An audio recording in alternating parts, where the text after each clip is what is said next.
അപ്പോൾ ഇന്ന് നമുക്ക് ബ്രേക്ക്ഫാസ്റ്റ് എന്താണെന്ന് നോക്കിയാലോ. ഞാൻ ഇന്നലെ രാത്രി ഉണ്ടാക്കി വെച്ച സ്മൂത്തിയാണ്.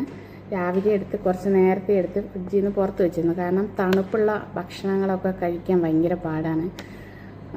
തണുപ്പ് കഴിക്കുമ്പം പെട്ടെന്ന് ചുമ വരുന്നുണ്ട്. അതുകൊണ്ട് തണുപ്പ് കുറച്ച് മാറട്ടെ എന്ന് വിചാരിച്ചിട്ട് ഫ്രിഡ്ജിനകത്തുനിന്ന് എടുത്ത് പുറത്ത് വെച്ചിരുന്നതാണ് കേട്ടോ. പക്ഷേ ഈ സ്മൂത്തി നമ്മൾ എല്ലാ ദിവസവും ബ്രേക്ക്ഫാസ്റ്റിന് ഇത് തന്നെ കഴിക്കുകയാണെങ്കിൽ നമുക്ക് നല്ല കാര്യമാണ്. പക്ഷേ എനിക്ക് ഇടയ്ക്ക് പുട്ട് കഴിക്കണം, ദോശ കഴിക്കണം, പാലപ്പം കഴിക്കണം എന്നൊക്കെ തോന്നും. അപ്പോൾ ഇത് ഞാൻ കണ്ടിന്യൂ ചെയ്യാറില്ല. അപ്പോൾ ചെയ്യാൻ പറ്റുന്നവർ ചെയ്താൽ നല്ലതാണ്. ഞാൻ ബ്രേക്ക്ഫാസ്റ്റ് നമുക്ക് എന്തായാലും നാട്ടിലെ ബ്രേക്ക്ഫാസ്റ്റ് എന്തെങ്കിലും കഴിക്കാൻ തോന്നും, അപ്പോൾ ഉണ്ടാക്കും. അന്നപ്പം സ്മൂത്തി കഴിക്കത്തില്ല, അതാണ്. ചില ദിവസം ഫ്രൂട്ട്സൊന്നും ഇടാതെ ഓട്സും ചിയാ സീഡും മാത്രം പാലിൽ വെച്ച് കഴിക്കാറുണ്ട് കേട്ടോ. കഴിക്കാം.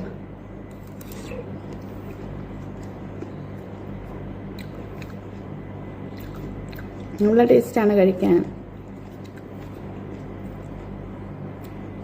ബ്രേക്ക്ഫാസ്റ്റ് ഡ്യൂട്ടി ഉള്ള ദിവസമാണെങ്കിൽ നമ്മൾ 2 നേരം മാത്രമേ ഭക്ഷണം കഴിക്കുന്നുള്ളൂ. നൈറ്റ് ആണെങ്കിൽ രാവിലെ ബ്രേക്ക്ഫാസ്റ്റ് വരുമ്പം കഴിക്കും. പിന്നെ ഡ്യൂട്ടിക്ക് പോകാൻ നേരം ആണ് ഉച്ചക്കത്തെ ചോറ് കഴിക്കുന്നത്. ആ കഴിക്കുന്നതേ ഉണ്ടാവുള്ളൂ. പിന്നെ നൈറ്റ് ടൈമിൽ വല്ല ചായ എങ്ങാനും കുടിച്ചെങ്കിലേ അല്ല കഴിക്കുന്നില്ല. പക്ഷേ ഡ്യൂട്ടി ഇല്ലാതെ റൂമിലിരുന്നാൽ എത്ര സമയം തിന്നാൻ പറ്റുമോ അത്രയും സമയവും കഴിക്കും.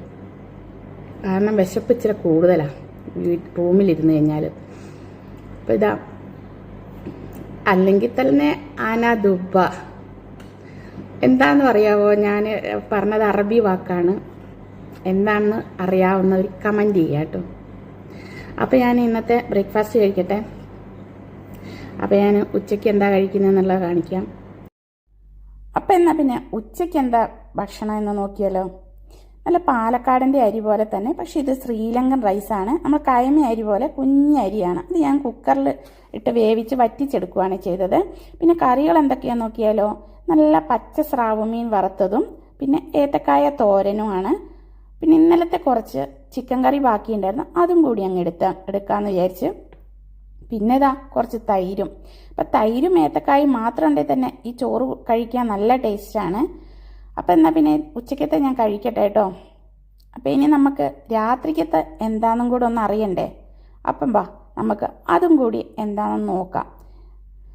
അപ്പം ഇതാ ഞാൻ രാത്രിക്കത്തെ പ്രിപ്പറേഷനിലാണ്. അപ്പം നൂഡിൽസ് കഴിക്കുന്നത് ശരിയല്ല എന്നറിയാം. പിന്നെ വൈകുന്നേരം കഴിക്കണ്ടെന്ന് വിചാരിച്ചാൽ, പക്ഷെ ഒരു 10:30 ആയപ്പോഴത്തേക്ക് നല്ല വിശപ്പ്. അപ്പം പിന്നെ വേഗം എന്തുണ്ടാക്കാനാ,